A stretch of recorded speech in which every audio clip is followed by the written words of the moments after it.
Hey there, Tuber Titan 12 here with a video about Beast Tamer. This is episode 6. Completely side note, I'm using a different mic. Let me know what this sounds like in the comment section. But anyway, so this episode is not as crazy as the episode prior. That episode was glorious. He got that sweet revenge against all of those trash hero party members. It was great.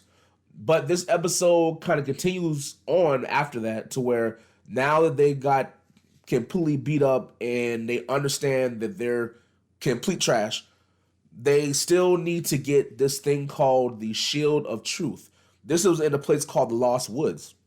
Now, earlier, they actually tried to get that shield by themselves without Rain, but because they're trash, they realized very quickly they couldn't do it, so they had to quit. Well, Rain decided, hey, I want to help save the world, so I will go and get the shield for you. So him, Tanya, and Kanade, they go into Lost Woods. Everything seems to be going well. Rain puts his consciousness into a bird to fly over the woods to see what's going on, to see the best path to take in order to get to the Shield of Truth. Everything seems to be going well, but they keep going in circles. Come and find out that there's a tree that is using illusionary magic that is stopping them from getting to where they need to be. The tree kind of messes with their heads in order to stop them from going any further than they already have and just keep tricking them and for them to go in circles. Turns out the reason that happened is a fairy, her name is Sora, I believe. She's the one that cast the magic. And Rain tries to explain to her that we're not here to harm you or your village. We're just here just to get this shield.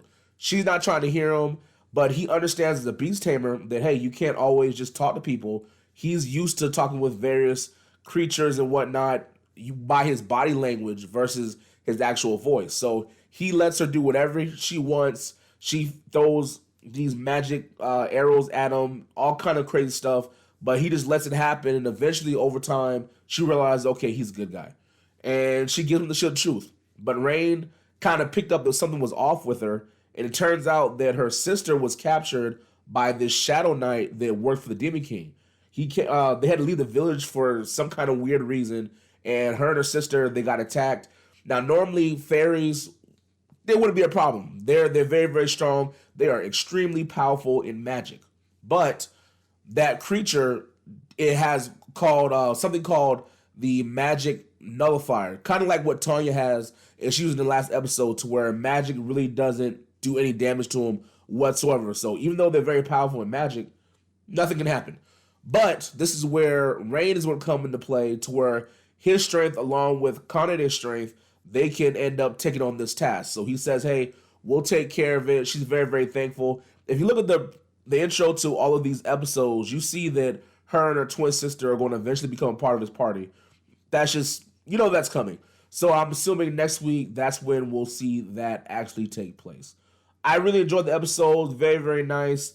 But again, I'm still living off of that craziness of last week. So hopefully, next week's episode, it should have a lot more action because I'm assuming Rain's going to have to fight this Shadow Knight. So that should be really cool to see. But I still enjoyed it. So guys, what do you think? Leave it in the comments what you think about the episode. Definitely follow me. I'll follow you back if you want. Take care. Deuces.